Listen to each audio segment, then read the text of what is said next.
الرحیم باب ما جاء فی سترۃ المصلی۔ یہاں پر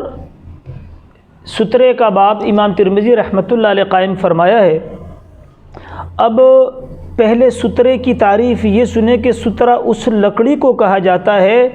جو نمازی کے آگے رکھا جاتا ہے، اس غرض سے کہ اس لکڑی یا اس سترے کے اس طرف سے جو لوگ گزرے نہ ان کو گناہ ہوگا اور نہ اس نمازی کے نماز میں کوئی فرق آئے گا۔ یہ نمازی کی نماز میں فرق آنا اس لیے کہہ رہے ہیں کہ اس سے دو باب آگے امام احمد ابن حنبل رحمۃ اللہ علیہ کے لیے امام ترمذی رحمۃ اللہ علیہ نے باب باندھا ہے، باب ما جاء انہ لا یقطع الصلاة الا کلب وحمار ومرأة۔ بات سمجھ میں آئی؟ امام احمد ابن حنبل رحمۃ اللہ علیہ کے نزدیک اگر کتا آگے سے گزر جائے یا گدھا گزر جائے یا عورت گزر جائے تو نماز ختم ہو، نمازی کی نماز ٹوٹ جاتی ہے۔ اس لیے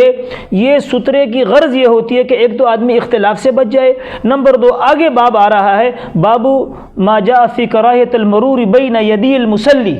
نمازی کے آگے سے گزرنے کا گناہ، تو لہٰذا اس لیے سترہ رکھا جاتا ہے۔ لیکن یہ بات یاد رکھیں، بعض لوگوں نے اس حدیث سے عجیب مطلب سمجھا ہے۔ وہ اپنی مسجدوں میں بھی نماز پڑھ رہے ہوتے، صف میں بھی کھڑے ہوتے اور اپنے آگے سترہ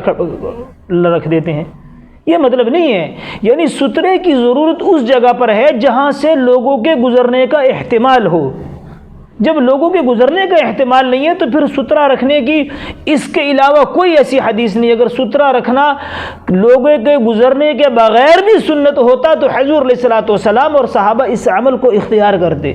جبکہ ایسا کوئی عمل نہیں ہے، ایسی کوئی حدیث نہیں ہے کہ مسجد نبوی کے اندر لوگوں کے گزرنے کا احتمال نہ بھی ہو، حضور علیہ السلام نے یا صحابہ نے۔ ہاں یہ ضروری ہے کہ بعض مساجد میں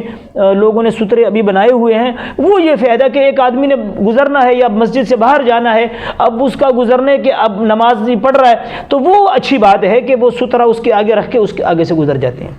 وہ ٹھیک ہے، اس کی گنجائش ہے اور وہ اچھی بات۔ لیکن مستقل اس کو سنت سمجھنا اور مسجد میں بھی سترے کے بغیر نماز کے اندر یہ کہنا کہ نماز نہیں ہوتی، سترہ آپ نے رکھا ہے، حدیث میں اس کا ذکر آیا ہے، یہ حدیث کا مطلب غلط سمجھے ہیں، یہ مطلب نہیں ہے۔ مطلب یہ سترے کی ضرورت وہاں پڑتی ہے، دیکھیں شریعت میں عبث کام نہیں ہے، بیکار عبث لاعیانی جس کو کوئی فائدہ نہیں ہے۔ تو جب لوگوں کے گزرنے کا کوئی احتمال ہی نہیں ہے، لوگوں نے گزرنا بھی نہیں ہے، پھر سترہ رکھنے کی کیا ضرورت ہے؟ پھر سترہ رکھنے کی کوئی ضرورت نہیں ہے، ایک بات۔ دوسرا یہ کہ سترہ اس کی مقدار کتنی ہو، فرمایا ایک انگلی کے بقدر موٹا ہو اور ایک ہاتھ سے مراد تقریباً 1.5 فٹ لمبا ہو، 1.5 فٹ لمبا ہو، اس کو نمازی کے آگے گاڑ دیا جائے، پھر اس کے آگے جو آدمی بھی گزرے گا اس کو گناہ نہیں ہوگا۔ اور ائمہ ثلاثہ کہتے ہیں کہ یہ لکڑی اور یہ سترہ گاڑنا پڑے گا، یہ گاڑنا پڑے گا، جبکہ امام احمد ابن حنبل رحمۃ اللہ علیہ آپ نے ابو داؤد شریف میں پڑھا ہوگا اور وہاں پر اس پہ تفصیلی بحث بھی کی ہوگی، وہاں پر بحث بھی مزیدار ہے ابو داؤد شریف میں۔ امام احمد ابن حنبل رحمۃ اللہ علیہ کہتے ہیں کہ یا تو سیدھی یعنی 1.5 فٹ کے بقدر نماز پڑھنے والا ایک لکیر کھینچ لے سیدھی، اور یا محراب نما لکیر، جیسے محراب نہیں ہوتا، محراب نما لکیر ایسے بنا لے، تو بھی اگر سترہ یا لکڑی نہیں ہے تو اس سے بھی سترہ بنایا جا سکتا ہے۔ جبکہ ائمہ ثلاثہ یعنی امام اعظم ابو حنیفہ رحمۃ اللہ علیہ، حضرت امام مالک رحمۃ اللہ علیہ اور حضرت امام شافعی رحمۃ اللہ علیہ، یہ بڑے 3 امام اس کو سترہ نہیں گردانتے، یہ سترہ نہیں ہے، یہ سترہ نہیں بلکہ سترہ اس لکڑی کو کہا جائے گا جو ایک انگلی کے بقدر موٹی ہو اور 1.5 فٹ تقریباً وہ اس کی اونچائی ہو، 1.5 فٹ اس کی اونچائی ہو۔ ایک دوسرا ایک چیز مساجد میں یہ چیز دیکھی گئی ہے، اس میں بھی ذرا وضاحت ضروری ہے۔ بعض لوگ جب آگے سے گزرتے ہیں تو اپنا یہ رومال جو ہے وہ نمازی کے آگے یوں ایسے کھڑا کر دیتے ہیں پھر گزر جاتے ہیں، یہ کوئی طریقہ نہیں ہے۔ یا تو بھی وہاں آدمی کھڑا رہے، تھوڑا انتظار کر لے، یا پھر کوئی کرسی وغیرہ کوئی، جیسے میں نے بتایا کہ باہر مساجد میں ابھی سترے لوگوں نے بنائے ہیں اس غرض سے کہ وہ سترہ آگے رکھ کے پھر گزر جاتے ہیں، یہ تو بات سمجھ میں آتی ہے، معقول بھی ہے اور ٹھیک بھی ہے۔ لیکن بعض لوگ اپنے رومال کو آگے ایسے رکھ کے پھر اس کے آگے سے گزر جاتے ہیں، یہ کوئی طریقہ نہیں ہے،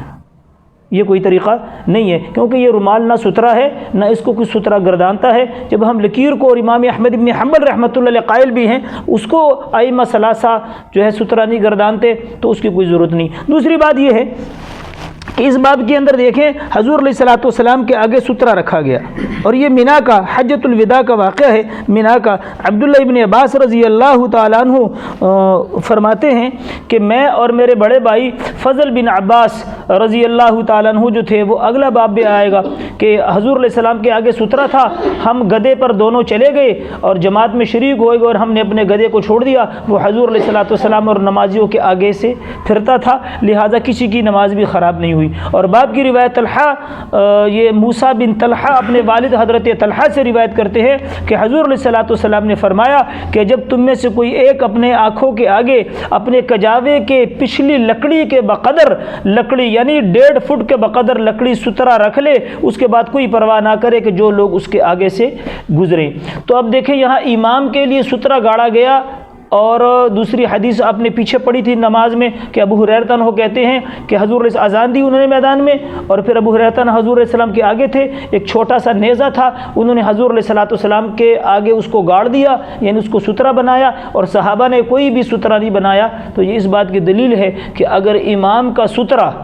وہ مقتدیوں کا سترہ بن سکتا ہے، تو پھر امام کی قرات مقتدیوں کی قرات بھی ہو سکتی ہے۔ نہیں سمجھ میں کہ امام کا سترہ تمام مقتدیوں کا سترہ ہے۔ اب جو آدمی اس سترے کے آگے، دیکھو امام تو ایک ہے، اور اگر فرض کریں صف میں 200 آدمیوں کی صف ہے تو صف تو بڑی لمبی ہوگی، لیکن امام کے آگے سترہ ہے، اس سترے کے اس طرف جو بھی گزرے گا تو کوئی اس کے اوپر گناہ نہیں ہوگا، اس کے